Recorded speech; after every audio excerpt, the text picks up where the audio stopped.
I love that. All right, we're going to go ahead and get started. Great evening. I am the dynamic, daring, one of a kind diva, Denise Silas. We welcome you to Let's Talk About It Tuesday.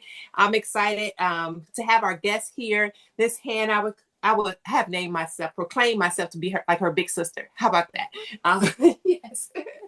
But I'm excited to have you guys. I'd love to be able to share the women that I get to know with my community. I love sometimes it's somebody's expertise and sometimes it's people testimonies. But I believe as women, this helps us one to get information that we need to be the best version of ourselves because we know that's the ultimate goal of Empowered by DS. So I'm going to jump in just before we get to our speaker and just share with you guys a little bit about Empowered by DS because I know sometimes we have people on here that this is their first experience with us. And here we go. Let's see.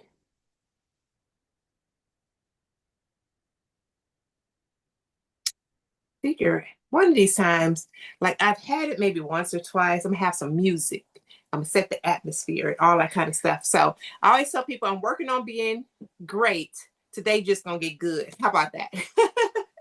So let's start. So who is and what is Empowered by DS? So I am blessed to be able to run my business with my two daughters, Alea and Amani. They are really, you guys, what I can say about them is, we as parents often pour so much into our children to help them be the best version of themselves. And when I say I'm in the season where my daughters are pouring back to me, I cannot be happier. So my youngest, Amani, is the one who pushed for us to create this business. So what is this business? It's really the mission is to help women to be the best version of themselves in the current season of their life. Because we do know that things can be going good right now, and then maybe a few months from now, it may not be so good. So my whole goal is just to, whatever season you in, you can just give your best version and give yourself grace when it may not be as good as the previous season. How do we do that? We do it through experiences. So at the beginning of the year, we host what's called a vision board party. It's a part of our empowerment breakfast series. So we do that at the beginning of the year. And unlike most people, we have the party, have a lot of fun, and you put it on the back of the door.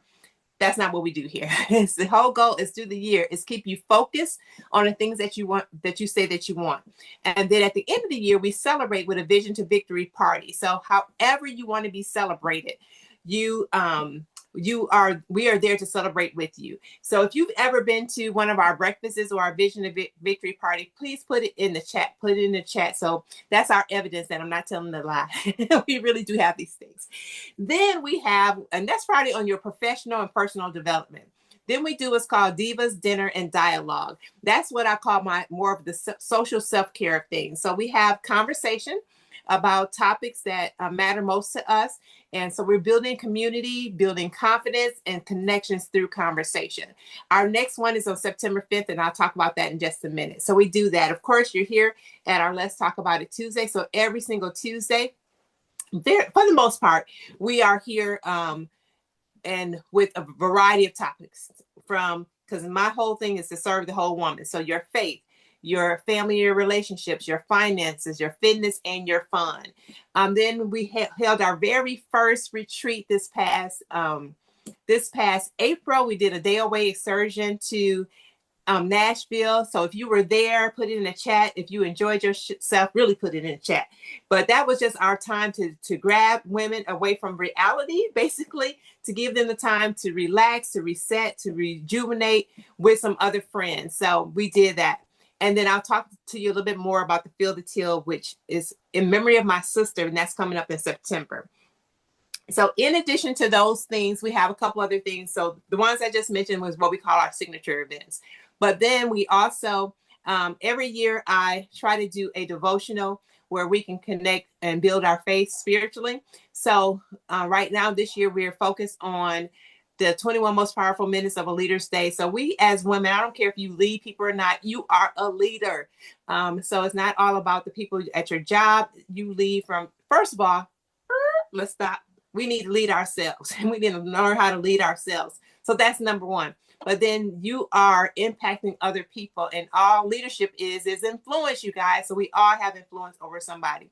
So I'll share. We just finished number 14. So we still got 7 more leadership laws to go. It's all based on John Maxwell. So you can you can jump on right now without having participated in any. So I'll share that information. If you want to learn more about that, you'll have, you can text leader to the 662 number that you got a message from. So you just text leader back and I can give you information from that.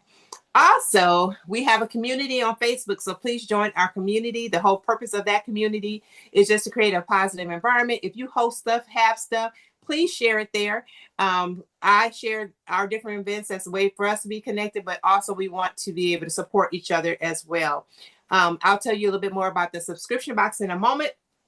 I do a focus challenge right before the spring, right when we come into spring, going into summer, and that's around the fitness. I'm big on, I tell people I'm not a trainer and I'm not a nutritionist, but I have worked very hard and very consistently to do some things to try to be the best version of my fit self.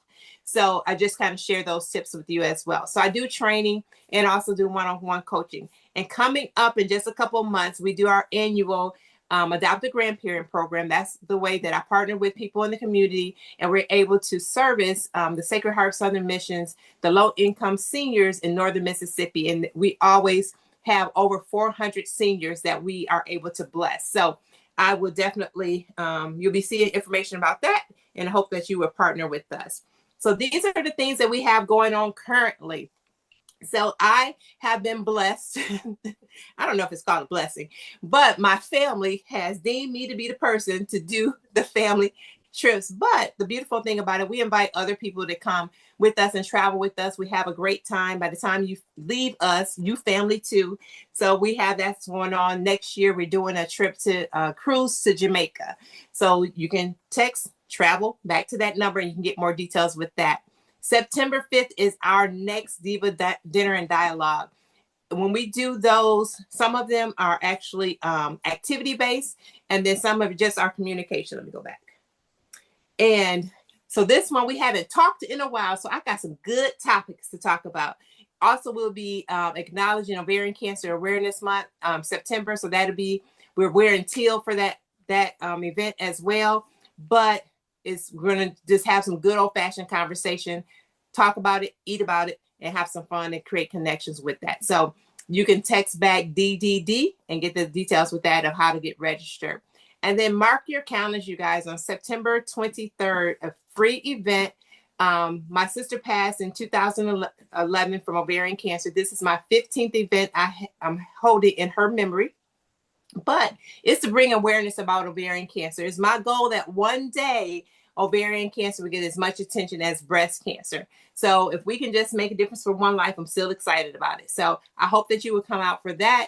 If you hit that QR code, there's ways that you can join the fight, whether it's donating or we're also looking for sponsors. If you know anybody that's kind of in wellness, we're looking for those type of vendors that can also come and support women. So it's not just supporting women through ovarian cancer, but also being able to just help women to be healthy in all aspects of their life as well. So those are some of the information that we have going on that's coming up. And this is what I was talking about, our subscription box. So about a year ago, because I think this would be our 1, 2, 3, 4, 5, our 6th subscription box. So we launched the subscription box because most of the stuff I do locally, of course, is locally, but there's a lot of women that are connected to us that aren't local. So we did the subscription box for the purpose of helping women, giving them a happy, but also giving them a tool that they can use that will keep them focused on what's important to them. So we design a journal in every box, and that journal is only for you to sit and say, okay, in these next 12 weeks, if the world was perfect and it was up to me, what would I want it to look like? What are some of the things that I say that the desires of my heart and I want to focus on? Because we get so consumed with everything else, we get off track for what we want. So that journal is all about that. So for 12 weeks, You can only write things to do in there that relates to the thing that you said that you want. So we have that, and it always have affirmations, scriptures based on it as well. And we have a different theme. So our themes have been from, the name of the box is Empower Me. So Empower Me was the first one. Then we have Bettering My Best, Self-Care Isn't Selfish, Focus and Fabulous, Protecting Your Peace. And then the one that's coming up is Get Up, Go Hard, and Let God, and do that on repeat. So my daughter is, we call her Director of Beautification. My youngest, she's the one who always designs theme. So you can scan that, learn more about that. It makes a great gift as well. So the boxes, the quarterly subscription is $55. So every quarter it just gets sent out to you, or you can buy one-time boxes as well. So my girlfriend Katrina has used it for several gifts that she sends out. So you can do it with or without the t-shirt that comes with it as well. So check us out, and it launches. We start the kickoff for that at the end of this week. So I'm excited about our new theme as well. So for the next, I think messed up, excuse that. But for our next month, we are having our next group of ladies to share. Super duper excited about that. So I think I saw Dr. Allison on. She is going to talk about being an advocate for your child. So if you have anybody who has a child in special education and SPED, then you want to have them get on here, because we just started school and we want to equip them of how they can be an advocate for their child. So we have that on the 9th. Idra, she is a master herbalist. That's what she called it, master herbalist. And I was talking to her about my ovarian cancer, and she was just sharing some ways, some people that she had worked with, some different things that we need to consider in taking care of ourselves that have impacted some of her clients that are on, that have been diagnosed for cancer in general. There will be a panel on the 16th of the, so if you know of anybody who may be a ovarian cancer survivor or work in that field, please, I would love to know their names, see if they'd be interested in joining our panel. On the 23rd, we'll be live with our Feel the Teal event. And then on the 30th, we'll have Katrina Kimball, which I think she's on as well. And she's going to talk about brain health for us as well. So ladies, we want to get educated. This is a free platform. Share with other people. You'll get, now that you have come on, you will be a part of the network. Some of them, if the topic doesn't appeal to you, just let it go, delete that text. But we just want to continue to bring different topics that matter to us the most. Okay. So check out our website, Empowered by DS. It tells you all the different things that we have going on, that we do. Connect with us on all our platforms. Please make sure that you join our Facebook group as well. So we're on all platforms, and also on LinkedIn under Denise Silas. Yeah, under my name on LinkedIn as well. So that's it. That's all. That is us. That is us. So I am going to, y'all get y'all pen and paper. If y'all have questions, we're gonna have a conversation. You'll be open to raising your hand. We're gonna do this as a kind of an interview conversation, but please, if you have any questions, we want you guys to be able to jump in. So I'm going to read Hannah's bio first, and then let me go ahead and take it off of here and bring her to the stage. Where you at? Okay, so the thing is in the way. I can't get to your face. Ooh. Right here. Okay, there we go. Bring her up. Bring it to the stage. All the way from. Okay. All right, here we go. Hannah Owenga is a seasoned strategist specializing in grant writing and administration. She currently leads as the sole grant writer and administrator for Desoto County Government. In her first 2 years as grant writer and administrator, Hannah has secured $11 million in federal, state, and private grants and counting, going into her third year. As grant administrator, she also manages a grant portfolio up to $42 million that spans across topics such as community development, transportation, law enforcement, and social services. Additionally, Hannah has a unique skill set and experience in affordable housing and community development with formal education in journalism and business with emphasis in public administration. To extend her impact, Hannah founded Net Strategies LLC, where she provides consultation, program development, and grant writing services. Additionally, Hannah is a current enlisted soldier in the Army National Guard with 15 years of service and a former foster parent for the state of Mississippi. Net Strategies is slightly shifting to accommodate interests and requests. She'll be engaging more with email blasts on upcoming interactions, and you'll be able to figure out how to connect with her at when we get down. So first of all, thank you for your service. Yay, we appreciate you. We appreciate you. So you guys, I'm gonna tell you, we booked this while she was in the field. So yeah, she was like, it's hot. Wait a minute, hold up. Wait, it's hot out here. The dirt. I was like, baby, we can wait till you get back. But I just want you to know, first of all, I do appreciate you. I know your schedule is very tight, very busy, but your willingness to share your expertise on here, I do appreciate it. Okay. So let's get to it. Let's get to it, you guys. So let me bring up my chat just in case. So I can put it over on the side so I can see. So if anybody sees if we get to going, Dr. Fresh is a whole podcast. That is funny. That is funny. Okay. Yes, I love it. Okay. So if there is some questions coming up in the chat, you guys, and we just are going and I miss them, please just say, hey, there's a question in the chat. You know, we easy like that, right, Hannah? So easy like that. We are easy like that. So first of all, Hannah, tell us how you got started in grant writing. I fell into grant writing. So I had a shift in life. It was a pivotal moment where I decided prior to this, I was a corporate manager for a real estate development firm.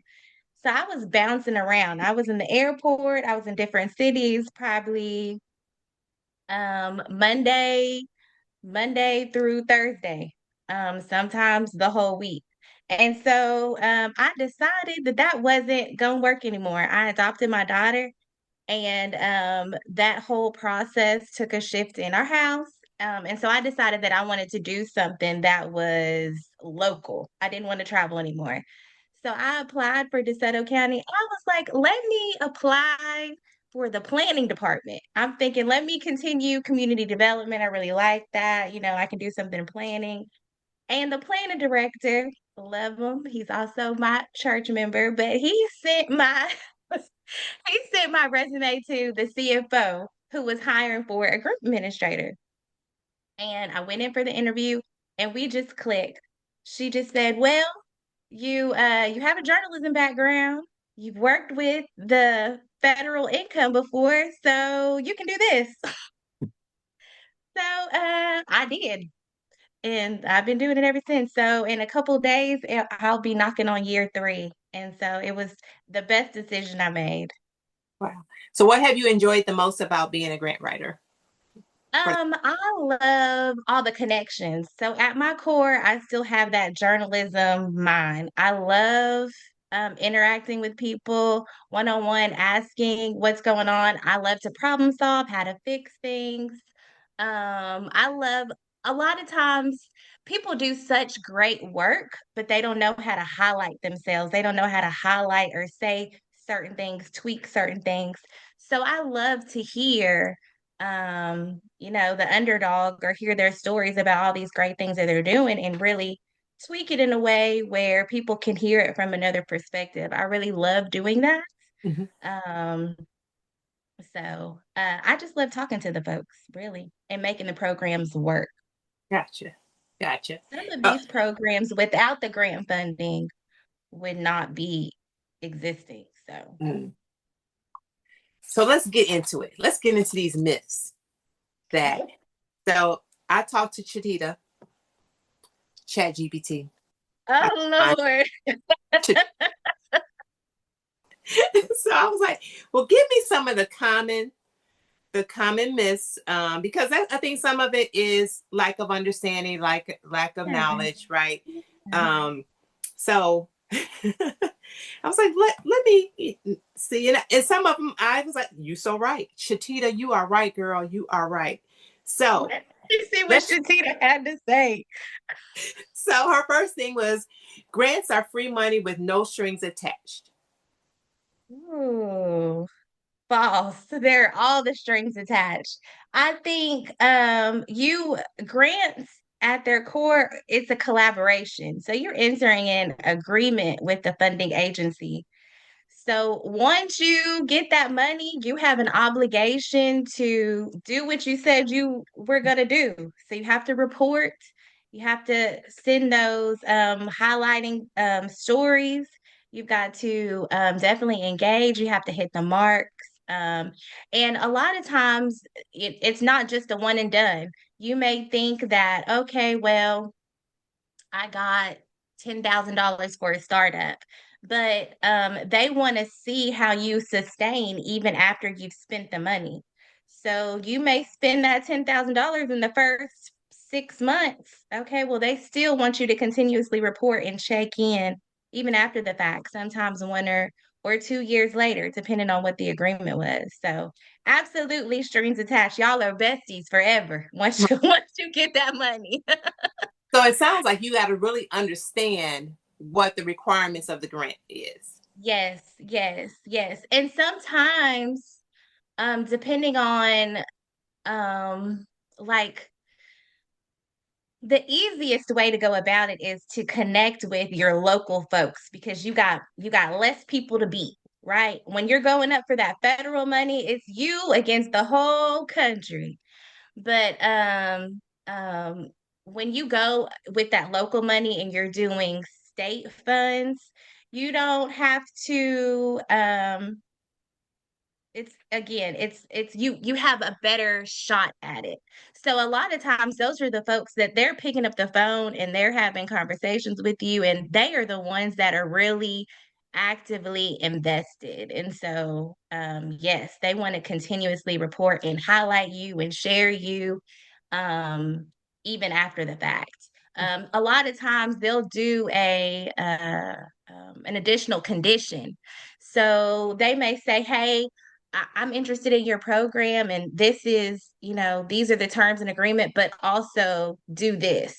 And again, those are with your more local things. So absolutely paying attention to everything that you said you were going to do, plus anything more that they added. Add to it. Awesome. Awesome. Um, can I use my grant money for anything I want? That was a good lead into that. That's a good question. I no. So so whatever you applied for is and they approved, because a lot of times you may ask things and they may not give you all of that. You may say I want 5,000 for a computer and 5,000 for a printer, and they may say, okay, we'll pay for the computer but not the printer. So you have to keep records of all that. You sometimes you have to take photos, the serial numbers. They want to make sure you did exactly what you said you were going to do. And again, still have those records years later, even after the fact, in case they want to pop back in and check, depending on how much money you got. Gotcha. So is it when you mentioned the local funding, is it Mhm. pretty easy to find local funding? How do you and I'm using funding because I read it's like stop using grants. So could you tell them what you were sharing with me about the whole looking for grants versus looking for funding? Think typically people automatically, when they think grants, they're just thinking of an application and I get the money and that's it. When essentially it's more of a partnership. So you have to think less funding and I mean, less grants, more funding. A lot of times it's not advertised as a grant. Hmm. So you just have to share and highlight what you have going on and what your plans and intention are. Have that blurb ready to spit out. And a lot of times it may, be hiding in plain sight or not even at all. There's been a couple of grants that I applied for. I'd say more than half of the grants that I applied for this year were not advertised. It was just conversation in passing. So I I didn't ran it off. What was the question one more time, Denise? The granting, looking for grants versus funding, or using that Oh, terminology. yes, it's more connections and partnerships. So don't think more so about the application. Think more of a partnership. So I think some grants were that abatement money or they might just say funding opportunity, or it might just be something that they haven't yet advertised or just listed as a program. So you have to think more outside of the box and be just willing to share your story and share your highlights and connect with different people. So think more of it as a connection and a collaboration instead of an application tied to the money, if that makes sense. So someone said, what is the best method to search for grants, funding, supporting your particular interests? This might be taboo, but the best way to go about it is a Google search, honestly. There's so many things out there that and so many things to haggle from. Now they're your go-tos, right? You could go to grants.gov depending on how you're set up. So if you're set up as a small business or you're set up as a nonprofit organization, depending on how you're set up, you can just go directly to grants.gov, but that's federal money. So they're looking for a particular setup, and they're looking for a particular eligibility and a UEI number, which is you're registered with um, the federal government. But if you just dive down on some of your state agencies or even like your community foundations, your women's foundations, just things right here in your neighborhood. Again, a lot of times those are easier than your federal ones because you're not having to fight all those. It's not as competitive. You have to remember that down there in Jackson, they appropriate so many millions of dollars to these programs to boost these initiatives. Um, they throw money at the Delta, they throw money in particular things, and so you just have to hunt for it. It's not always in your face. Now, since we've had the new administration, we've had a lot of funding cut. Yeah, you just have to look and hunt for it, and everything you see is not going to work for you. It does take time and effort to find the appropriate collaboration or fit. So, um, being, is there funding, is there all, how did Shatita said it? There's a bunch of grant money unclaimed out there. Mm-hmm. So is that, Yeah. so is that It's because people aren't willing to go find it, or is it just people aren't eligible for it? What do you think is the reason why that is? it could be a little of both. Again, some of these things are not advertised. If I didn't have a connection with our state representatives and our senators, I would never know that some of this money was out here. Mm. They make it a point to push it down, and they make it a point to call me and connect me. But if I didn't have that connection, nobody would have had the slightest clue. If a lot of times it's not out there, and if people don't apply for it, then they don't continuously fund it. So if they appropriate X dollars, no applications are having, they're like, oh, well, nobody even wants this anyway. So they don't fund it anymore. And sometimes they do make it hard to get, especially for like nonprofits and small businesses. So for nonprofits, there's often um, for eligibility, they might say you have to be operating for a particular amount of years. They might operating budget. Um, um, so there's a number of hoops you may have to do that we may not have thought of in the beginning that would stop you from getting the money. So So would you say that there is equal amount of money for small businesses as there is for profit business as it is nonprofit, or not? mm-mm. No, Mm-mm. excuse me, there is so much more money out there for nonprofits. Um, and there's a way to work it, but there's so much more money for nonprofits only because you have those big corporations like FedEx, Walmart, Energy, whatever, like those big companies, and they have to be able to give X amount of dollars to nonprofits to be able to, I don't know, Denise, you might say it better, write it off or what have you. So, so, so yeah, there's a way, and they can only do it to a particular setup. So nonprofits get way more than anybody else. I would say behind that are your small businesses for like minorities, things like that. Got it. And someone had asked, and I think you addressed this, not to get political, but has there been a negative shift for federally backed or funded grants with the new administration? You answered that. Yes. Yeah. Yes, for There's sure. yeah, there's definitely been a cut. There's definitely been a cut. And they've had to redo processes for sure. So the question, once I get one grant, I'll always get funded. No. So again, it all depends on The grant. another thing when I talked about connection and collaboration, a lot of times that's why I said it's important to like pick up the phone and have a conversation with folks because you may see an application out there or a funding opportunity and you may interpret it one way. But that's why it's important for you to call and say, hey, I saw this out here. One, is it still being funded? Two, what are you wanting to see?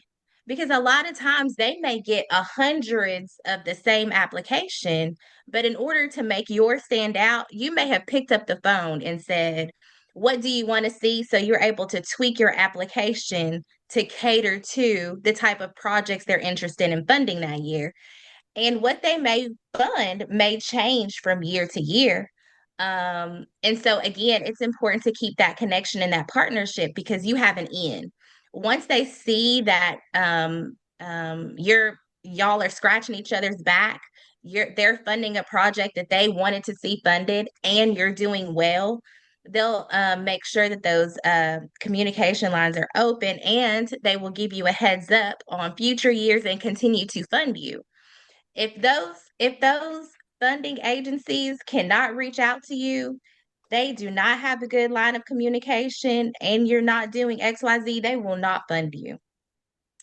Y'all, like I said, they are besties forever. They want you to answer anytime and every time they call. Wow. Um, Mhm. Question in the chat. What happens if you apply for a new business grant, get approved, and then the business doesn't prosper as you would like or expect? Do you close the business? If so, will there be stipulations to applying for the next grant? That's a great question. Um, a Low lot risk. of times in those new business grants, they have technical assistance attached to them. So they realize the risk of starting the business and all of the challenges that come with it. So I think it's important to document, document, document. So because again, depending on how much money you have, your organization may be audited. So it's important to document, document, document, photos, photos, photos, communication, communication, communication. But if you realize that you're having challenges along the way, it's important to reach out and communicate those so they can offer additional services, or if you need additional funding, a lot of times you can ask for modifications or changes or what have you, whatever they have available to you. to prevent it from happening.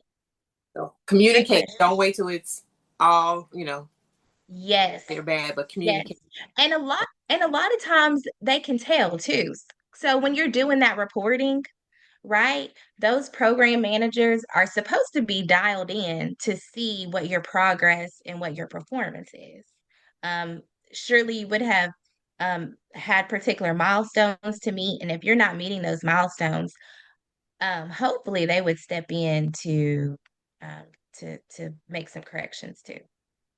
Because they want to see you be successful, right? Yes. They want to just give their money away. So I would imagine, reaching out, they would definitely want to see what they can do so that money is, they Mhm. get some return or some fruits, or they can use that as a success story Right. for their advertisement or whatever as well. So Mhm. someone said, depending on what type of business you apply for, does that have any bearing? I would imagine certain grants would have certain businesses can apply, or some grants, not all grants, but some grants would have their, like, you have to be this type of business doing these Mhm. different things. It's not like often where it's any business can apply for it. Yeah, they'll have certain stipulations in there as to what they're looking for. If you offer these particular services, or you have this many employees, or you don't, or whatever, they have the different stipulations of what they're looking for if it's a business grant. I know that some that I've seen, they'll say, "Do you serve these type of people? Like, Mhm, who's mhm, your client or your customer?" That's mhm, the ones I've seen. Has often been, a particular area in Mississippi, or a particular demographic. So sometimes that is also, mhm. who your client is, who your And customer. be ready. Again, like I said, being able to have that blurb ready, but then also when you're serving these demographics, have proof of that, show record of that. It's one thing to write about it, but the proof got to be in the pudding too. Right, right. And that just what makes me think about when you're hosting, if you're somebody who, have good records, have Mm-hmm. good records and start, if nothing else from this day forward, let's have good records of the number of people. Like, I keep track of my events. Like, I know how many people register. I know how many people showed up. I know how many people were new to that one. So I Mm-hmm. can say, yeah, I may be averaging 40 people, but normally it's like 10 to 15 of them are new, so my numbers are growing, my reach is Mm-hmm. growing, but it may not look like it. So what information are you keeping for your business, so that if it comes down to it, you have some stats? Basically, we need Mm-hmm. stats, especially as Mm-hmm. small business owners, so people can say, okay, this is maybe something I want to invest in or fund, and it may not be your typical grant. You may have a conversation with a business, and they will say, "Okay, I would love to fund that because tell me a little bit more about it as well." So that's when you say thinking outside the box. That's there may be just through conversation, and with that relationship, you got to get out and meet some people, y'all. Yes, You just never yes. know. So building those relationships. So what would you offer with that? Include with that. Hannah, about just ways to build relationships with people. Well, also let me mention on the flip side of it, right? So not just keeping record. Yes, you have to keep records, not just for, report say you got the grant and you're reporting, but also from a writing standpoint, you have to be able, they don't just want to hear how great you are, right? They don't want to just hear all the fluff. You have to insert those stats in the writing too, and be able to show how you've grown, and in all the different ways. And sometimes, again, you can tweak and tweak that information based on what they're looking for. If you have all the numbers, you can manipulate them in the ways that you need. Right. So let's say, if now, as of today, we're saying, okay, I want to get myself right. So when an opportunity comes, I'm ready. What are some of those things that you would say? We talk about just number stats of people going, but what are some of the things that you, especially small business owners, we often don't have good stuff. Like we Mhm. don't always have our stuff together. So what Mhm. would you say are some of the things that they need to make sure they can, like a checklist, like, okay, in most funding grants, they're going to ask you for your financial statement. They're going to ask you, like, what would be some of those things that you have found to be common, and what funding sources may look for small businesses say, yeah, I would want to back this business. What are some of the things that you've seen? Right. Clear focus, stick to the meat and potatoes. Absolutely. But I would say starting from the very beginning, have an EIN, be set up. And from there, you document and record your growth and your progress. So they want to see that you have skin in the game. So if you're asking for, X amount of dollars, especially as you get on up there, they want to see how much have you poured into the organization already. So be able to tell a story. You were established here, you started with X amount of donations. In year one, you had X participants. You have to be able to tell a story and show your growth, and have the documentation to do that. A lot of times, financial statements help with that. Even something as simple as Excel spreadsheets and sign-in sheets, you can use as exhibits to show your growth. Um, Also, support letters. Again, I'm all about having collaboration and communication and partnerships, but a lot of times you need folks to vouch for you. Mm-hmm. So, support letters are crucial to an application. Um, and I would say, Kate, letters. A tip for me is I don't let folks write their own support letters because you ain't gonna get it like I'm gonna get it. So I need you to say particular things in particular ways. And I don't need the same support letter 3 times. So I write my own support letters, and I know the people that I'm asking for. So if I'm asking for, this uh, senator, representative, executive director, whatever. I know what their priorities are, and I cater my support letter as a collaboration. What I'm working on, what I'm doing, plus what they love and what they're doing and what they're working on, and I send it to them. Please sign this support letter. And I make sure to have several different support letters to cater or maybe highlight different things in the program. So I might be talking about growth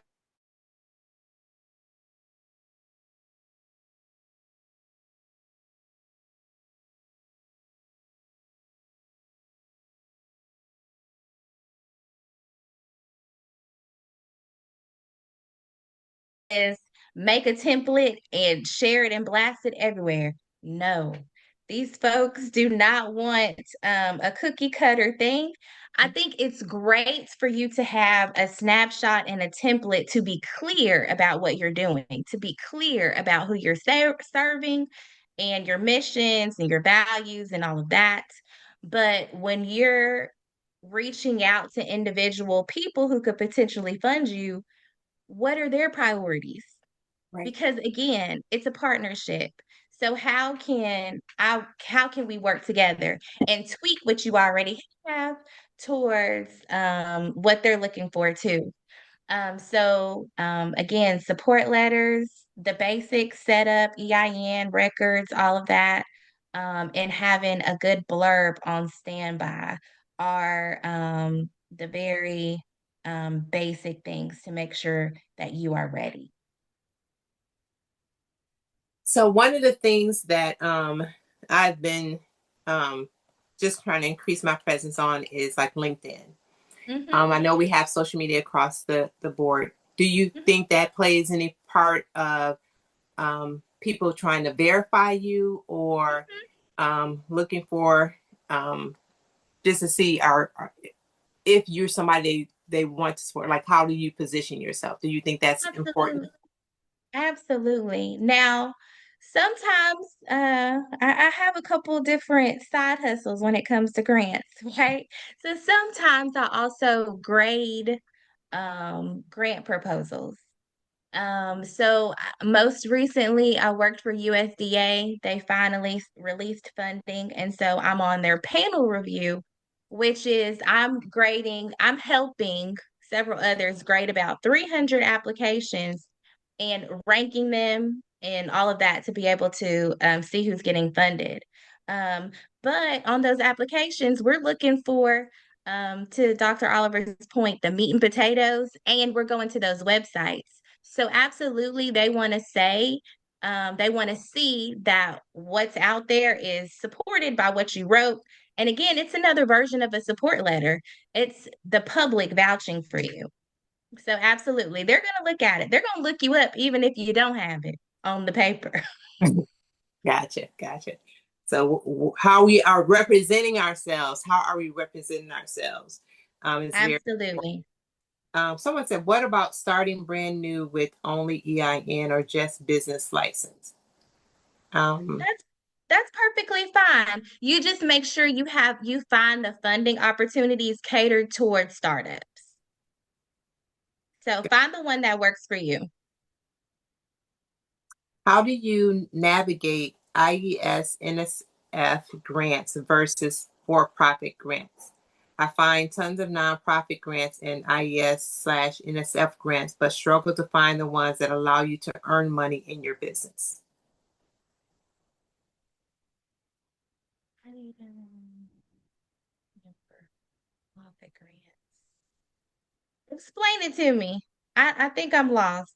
I'm sorry, I I hope don't. my background's not too loud. So I No. work in higher ed, and of course, like I apply, do IES, NSF grants, and I know how Mm, all those work. But the grants that we find, like when I do the search engines and when I'm looking on social media, those are typically designed just for nonprofit. But my mm. business is for profit. I'm not a nonprofit. So how do you find grants that align with my level of work because I'm not nonprofit? And you said it's for education, right? Well, consulting, I do things like that. This is separate from like my, actual job that I work employer. I work for a university. So those grants are given. I have to go through put them in the name of the university as faculty. But these grants that I'm looking for my personal consulting business, well, I'm not a nonprofit. Mm. I don't really see grants out there that attract what I'm aligned to, and I don't want to become a nonprofit to attract grants. Um, you industry specific. So really creating partnerships with those agencies, that's a kind of slim area. And so I think a lot of my colleagues, they give the advice of going specifically to industries in particular, the organizations that typically fund, they typically go that way. But that's not my forte. I'm not really skilled on that. If you have additional questions, I'm sure I'll share the contact information on the end. I can try to find the answer for you and I can at least connect you to somebody who can help. Um, I I kind of have my own thought process too, as far as the setup for nonprofit and for profit and all of that. I think when you think nonprofit, people think that nonprofits don't make money, but they do. And there's a particular way to go about it so that you can still open a particular type of funding. But again, that's dealing in the gray area and also how you're set up. So if you want to connect with me offline, we can definitely talk about it more. Thank you so much because my tax professional said it's really a red tape within that. So I didn't want to go down that because I know what you're talking about. It's tricky ways. I know tons of people that work around that. They pay themselves a salary and things within the Mhm, nonprofit, but for mhm. other reasons, I didn't want to go down that. But thank you so much for Okay. answering that. Okay. Someone had mentioned to me, Dr. Allison, about creating a leg in my profit business it was like a nonprofit leg. So it's like I hold both of them.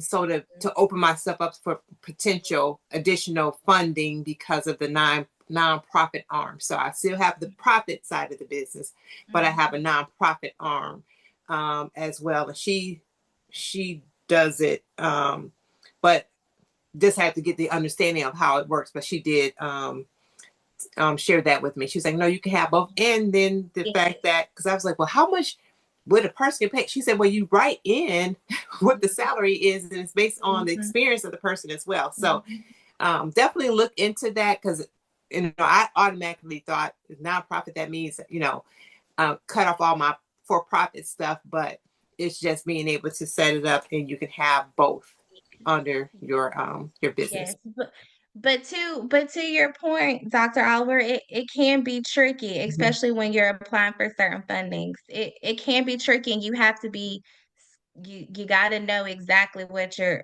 doing, because it can get gray and murky really quick. Awesome. Any other? Let me see. I did have some more. Any other questions? Thank y'all for having the questions. Yay. Um,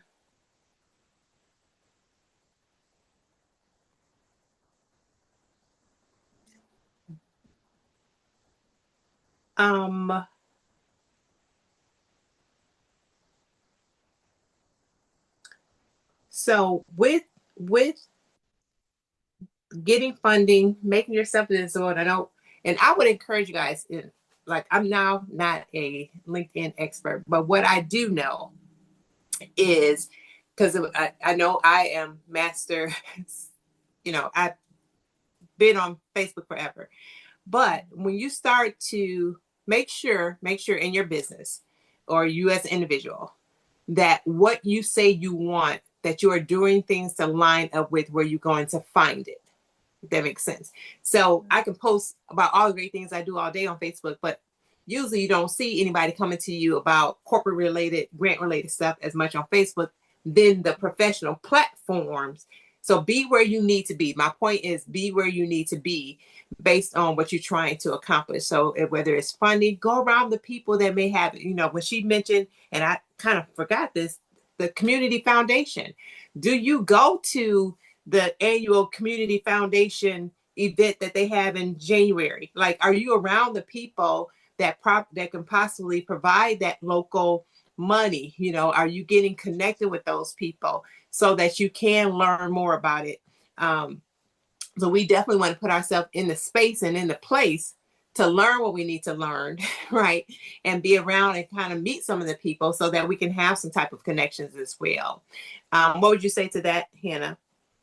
I was just typing it in the chat. I said, pro tip, that's an excellent point. But also do your research.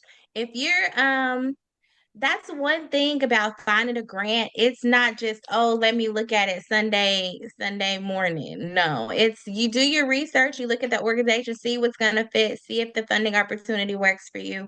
But when you're researching the organization that could potentially fund you, get to know the board members. Do hit that about us. See who the board members are.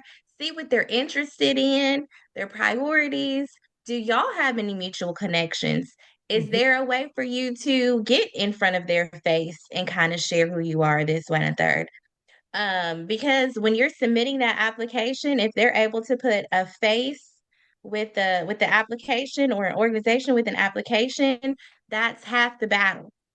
Again, that's along the lines of somebody being able to vouch for you. Right.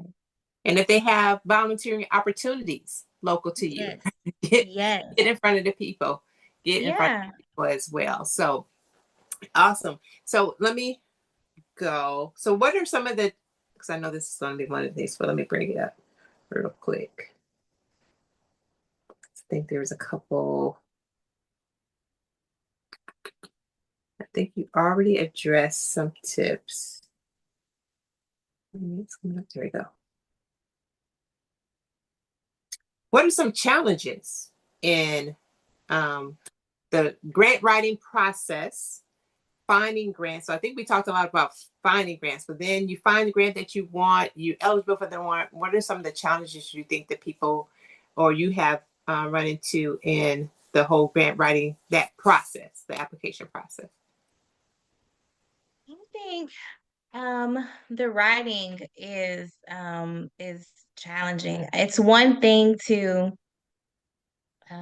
be able to create a blurb, but it's another thing to be able to clearly articulate what you are, who you are, and what you want to do in a way that resonates with someone else. And being able to pick and choose what may or may not be important, and navigating through all of that. I think that's really challenging. I think it really takes time to sit down and write, to put those stats in, and it's also important to go a step further and create exhibits. So whether it's creating a map or giving pictures or what have you, it's important to really tell the full story and be able to give a presentation on paper. Certain things like that are often missed or forgotten. But it takes time to do that. And then after you put it all together, let other people, you're a podcaster, let other people look at it and read it. If they don't understand what you're trying to say or what you're trying to get across, then you may need to tweak it. And all of that takes time. The editing process and putting it all together, and then the final submission. It actually becomes your baby. You're sending it on. And so I think it is tedious. It is tedious. So give yourself time. Don't think it's just going to be a quick process. Take the time to do it and put some effort into it. Okay. Mm-hmm. I think you gave us some tips. I think we got through some questions. Any other questions in the chat? So many. What did she say? I can't read the. There are so many postings and reviews about grants on the web. How real are those? Do you trust those sites? When you do a Google search, a lot of it is trash. You got to sift through it. So, a lot of times it'll take you to like one of those hub places like Grant Portal or Instrumental or something like that. You look at the snapshot that you see there that you think you may be interested in, their little synopsis, and then you go to the funding agency's website to find where they've posted that to read through it. And so, no, I don't say, even though you've done a Google search and you go through all those different places, don't just click it and go there, and definitely don't pay for nothing. Go to those agency websites and really get a feel of what they're asking for, if it's still being funded. A lot of those things are old. Pick up the phone and call if need be. But yeah, go to the actual funding agency and find what you're interested in. Awesome. Okay. Any other questions in the chat, Hannah? Oh, I don't see any. Okay, great. Okay, well, it is nice. We're coming to the end. Couple things real quickly, you guys. On the 7th, save the date. Hannah and I are partnering up. We're going to have a pop-up shop on the 7th, but she will have a grant writing workshop as well on the 7th. So we are building. She's building. I'm pushing. If y'all know me, I'm flipping switches and pushing buttons. So I'm pushing her outside her comfort zone, and to be able to just share more. She wants you to, if you scan it or go. Hannah, can you put that link in the chat? Are you able to grab the link to put in the chat? Maybe. It's going to be the for the pop-up shop. It's going to be in the evening. It's going to be 6 to 9. So also, if you know any vendors who want to participate in the pop-up shop, you can let me know. But this is in case you can't scan the QR code. Somebody grab it for us and put it in the chat. Hold on, I can get it. Let me get it.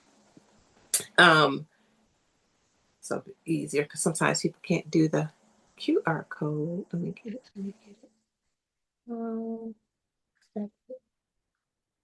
Also, if you click in that QR code to connect with me, please, please, please, please do. You may see one or two typos. I promise you that it's not a regular occurrence. Here we go. Here's the link. So we want to get you into her mailing list as she is developing some different opportunities. Here we go. Almost there, almost there. Please. Thank you, Denise. You're welcome. Go ahead and fill it out. Did it pop up? Yeah, there you go. Yeah, thank you. Somebody hit it and make sure it goes where it's supposed to go. Think.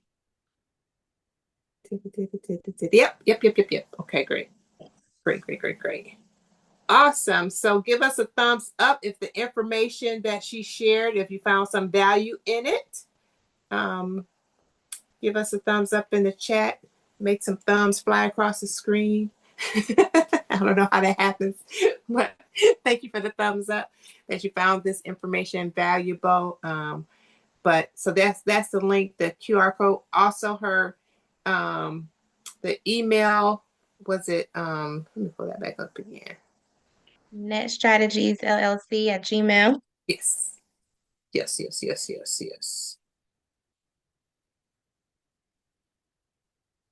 So yeah, there it is. Awesome. So in case you didn't get it, so you can write that down as well. So reach out to her, as she said, via her email, and then definitely register to get on the the email list so that she can let you know about any web, because she's gonna start doing webinars, right? Some different tools of being able to support people. And then also if you have specific questions, maybe she can help you or point you in the right direction for that as well. So I think that was the last one. So I am, is that it? Yes.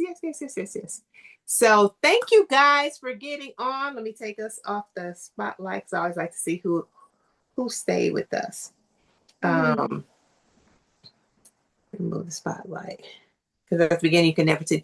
Yeah, hey everybody. So thank you guys for being on. If you didn't put in the beginning and you came on a little bit late, if you did not put in the chat, please do. If this is your first time on, and then where you were tuning in from. So this is another way we keep our stats.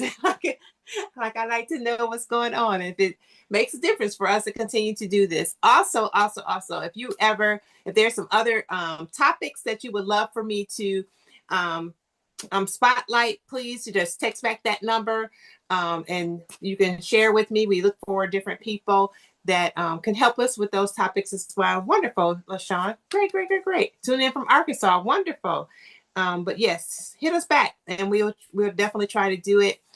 Share with some of the topics that we have coming up in September. September again, Ovarian Cancer Awareness Month. Please be looking out from Empowered by DS, our efforts to raise money to help find a cure and to support people with cancer. So we hope that you would participate with that as well. Some of our upcoming events, just follow us, Empowered by DS, on all platforms, and Denise Silas on LinkedIn. So you guys have a fantabulous rest of the day. Thank you for tuning in. I hope you were blessed by the information. Have a good night. Thank you. Good night, everybody. Yay.